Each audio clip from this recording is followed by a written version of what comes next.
무유정법. 차는 술과 함께 인간 역사상 가장 오래된 기호 음식이다.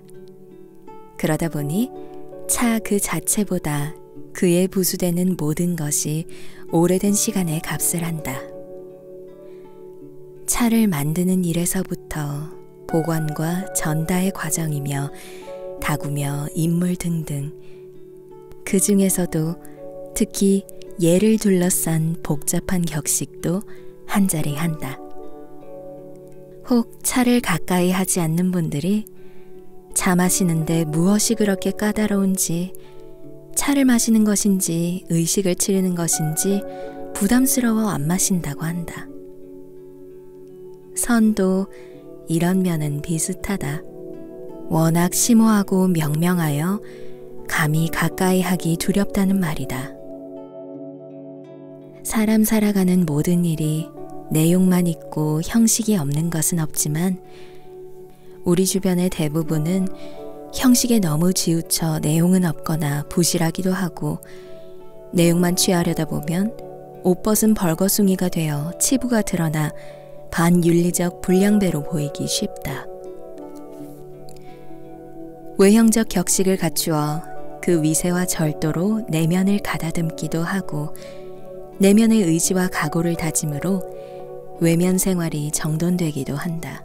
그러나 차에 이르러서는 안과 밖이 모두 자연스러워야 하는 것이니 지나친 격식도 차의 본령에는 맞지 않고 도를 넘는 방일도 어울리지 않는다.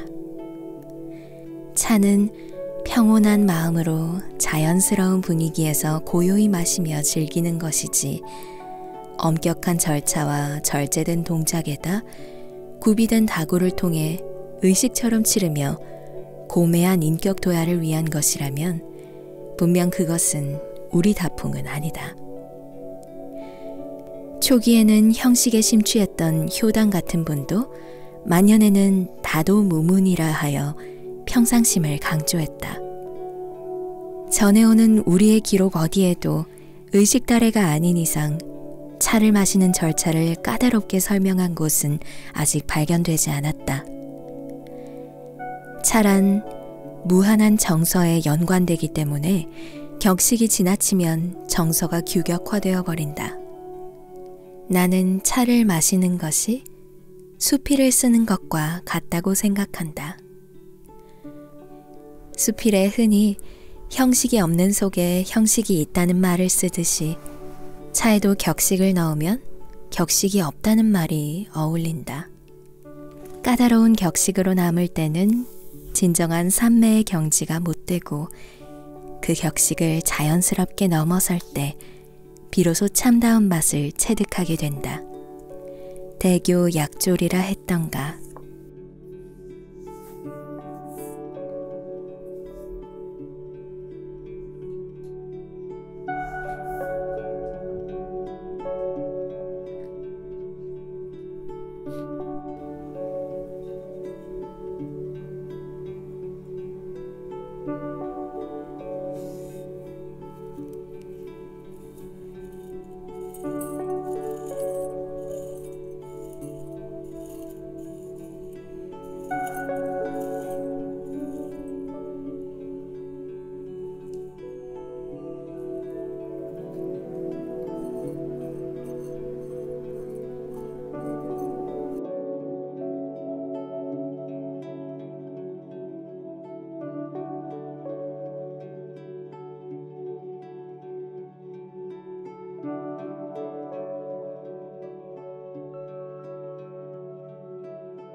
고려 충렬왕 때 고승 원감국사는 차 마시는 일도 선 아닌 것이 없고 선은 또한 격식을 초월한다고 했다. 선에 사량이 따르듯이 차에도 사량은 따르게 마련이다. 차 생활이 너무 격식에 치우치는 것은 선이 굴족 사냥이나 하는 형식 위주로 흐르는 것과 같다고나 할까. 곧 선이 사량의 경지를 넘어 공으로 돌아가듯이 차도 격식을 넘어야 경지에 이른다. 이런 이룸은 말로 표현이 안 된다. 노자가 이른바 도를 도라고 말하면 도가 될 수 없고 이름을 이름으로 부르면 이름이 아니다 라고 한 말은 선이나 차는 논리적 사량을 넘어선다는 것과 같다. 경봉스님의 다음 말씀도 같은 의미다.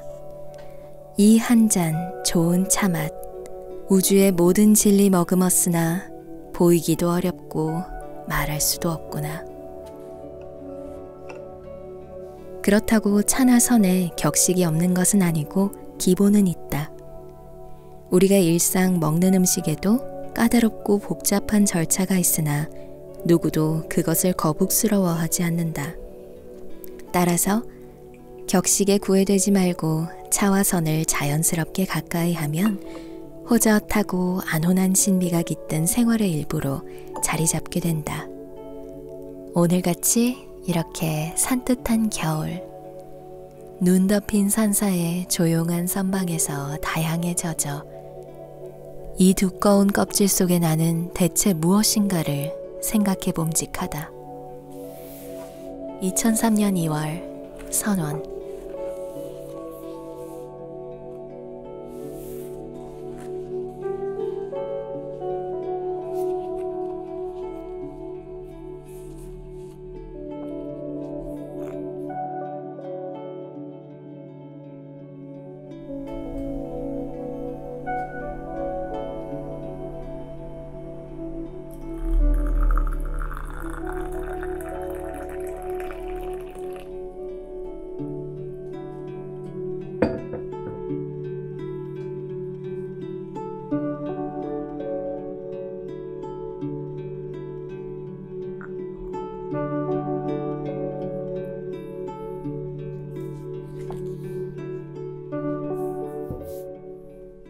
다향보국. 자고로 차는 색, 향, 기, 미를 기본으로 한다. 사실 차의 색이 아무리 좋다 한들 오랜 세월 오크통을 거쳐 나온 브랜디의 호박색이나 진홍의 와인보다 월등히 출중하다고 할 바 못 된다. 그러나 건차는 물론 끓인 차에서 퍼져나가는 향이야말로 차가 아니면 낼 수 없는 소세와 삽상, 신선과 청순을 안겨준다. 그래서 나는 그 넷 중 향을 첫째로 꼽고 맛을 다음으로 친다. 다담선에 비식이라는 것이 있다. 차향이 은은히 퍼져서 사람은 물론 온 선방에 가득할 때 차를 마시는 이의 생각이 맑아지지 않을 수 없을 것이다. 그러고 보면 백운선사가 차향과 선을 접목시킨 것에 감탄하지 않을 수 없다. 향은 원래 우리 근육의 긴장을 풀어주고 활력을 가져다 준다. 이에 정신활동이 많은 학자, 승려, 작가, 정객들에게 마음을 안정시켜주고 생각할 수 있는 여유를 준다. 명의 구우는 작설의 향기 돌아 깊은 생각 일깨우고 라고 했고, 당의 류종원은 글벗을 오라에서 쇠솥에 차 끓이니 짙은 향 풍기면서 생각 깨우친다 라고 했다. 이는 바로 신자하에 차향기 피어올라 시정이 도도하여 한 글자 다듬고 차 한 잔 기울이네, 이것의 경지다. 그래서 차에 향이 없으면 맛이 달지 않다. 차에는 진향과 난향, 청향과 순향이 있으니 향이 순이라여 한결같은 것을 순향이라 하고 은은하여 자극하지 않은 것을 청향이라 하고 불이 조화를 이룬 상태에서 끓인 것을 난향이라 하며 고구전의 최적의 상태에서 채취되어 여러 조건이 갖추어 법제된 것에서 진향이 생긴다. 장원의 다록에 나오는 말이다. 그래서 건안에서는 그 본래의 향을 해칠까봐 다른 향을 넣지 않으며 차를 끓일 때 잡다한 과일이나 향초화를 넣으면 그 진향을 맛볼 수 없으니 넣지 않는다. 원래 차 자체에 꽃향이 있는 것도 많다. 지리산 자락에서 채취된 우전의 경우 장미향과 여타의 화향이 짙고 안휘성의 황산산맥에서 생산되는 태평옥에는 그 일대에 1년 내내 난이 피기 때문에 차향도 난향에 가깝다. 일반적으로 처음 채취한 차가 화향을 내는 경우가 많고 나중에 채취한 것에서는 구수한 향이 짙게 난다. 문제는 향의 채취에서부터 전달까지의 과정이 향에 지대한 관련이 있다는 점이다. 대관다론에서는 차에는 진향이 있으니 사향내와 비슷한데 이는 차를 잘 다루어야 그 맛을 제대로 볼 수 있다. 잔에 따르면 그윽한 향기가 사방으로 퍼져 산뜻한 감을 준다고 구체적으로 설명했다. 차의 향기가 지극히 미량이고 민감하게 작용하며 휘발성이 강하기 때문에 제대로 보존하는 것이 힘들다. 제작 과정이 잘 되었다 하더라도 보존 시간에 따라 자연 발효가 이루어지기 때문에 간간히 새로 열을 가해 보관해야 한다.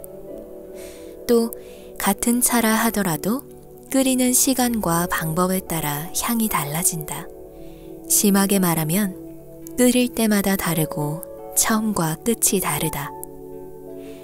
그래서 예로부터 차는 햇빛으로 말린 것이 불에 말린 것보다 낫다든가 차잎을 처음 채취할 때 나는 향기가 별로 없으나 화력을 쏘이면 향을 발한다. 그러나 그 잎이 약해서 불이 지나치면 향이 흩어진다. 그러므로 쇠그릇은 조심해야 하고 젖은 것과 마른 것을 섞어서는 안 된다고 했다. 우리는 흔히 중국차의 향이 짙다고 한다. 그것은 중국차가 반쯤 발효된 것이니까 옳게 본 것이다. 발효차가 녹차보다 향이 짙은 것은 발효 과정 중에 일어나는 화학 반응 때문이다. 가장 많이 발효된 홍차의 경우 생엽이 가진 향의 10배가량 많다. 그래서 중국 사람들은 우롱차가 홍차의 떫은 맛은 줄이고 녹차의 쓴맛을 적게 하면서 향은 잘 보존되어 풍미가 있다고 자랑한다. 강소성의 태호 근처에선 병라춘이라는 명차가 생산된다. 그런데 이 차에는 하살 인향차 혹은 혁살 인향차라는 다른 이름이 있다. 형용키 어려운 신비로운 향이 있어서 그 맡은 사람은 혼이 빠져 의식을 잃는다는 얘기가 전한다. 동정산 병라봉 석벽에 자연생 차나무가 있는데 어떤 여인이 차잎을 따서 앞가슴 속에 넣고 내려오다가 의식을 잃었다고 한다. 신선한 차잎이 여인의 체온을 받아 발효되어 짙은 향을 발산해서 여인을 취하게 하였다는 얘기다. 중국인다운 과장이지만 발효하면 향이 짙어지는 것은 사실이다. 지금도 반발효차인 청차의 향이 번뇌를 사라지게 한다고 하여 애용되고 있다. 각설하고 차향이 그 향혼을 넓혀서 사람들을 정화시켜 향기로운 인격으로 고양시켰으면 좋겠다. 이름만 차이님네하고 명리와 관련된 구석이나 기웃거리며 겸손하지 못한 사람들을 순화시켜 진정한 차인으로 거듭나는데 차향이 이바지하길 바란다. 그렇게 좋다는 우전에도 향이 깊지 못한 흠이 있고 초차 제일이라는 고산 추로차도 감미로운 질환향이 길지 못하거늘 불완전한 인간에게 어찌 흠이 없겠는가. 더구나 이 시대와 같은 혼탁 속에 살아온 우리에게 허물없이 산 사람이 과연 몇이나 있을 것인가. 하지만 그 허물이 어린아이의 순진한 욕심 같은 인간적인 것이어서 바라보는 사람들이 고개를 끄덕이며 웃을 수 있어야 한다.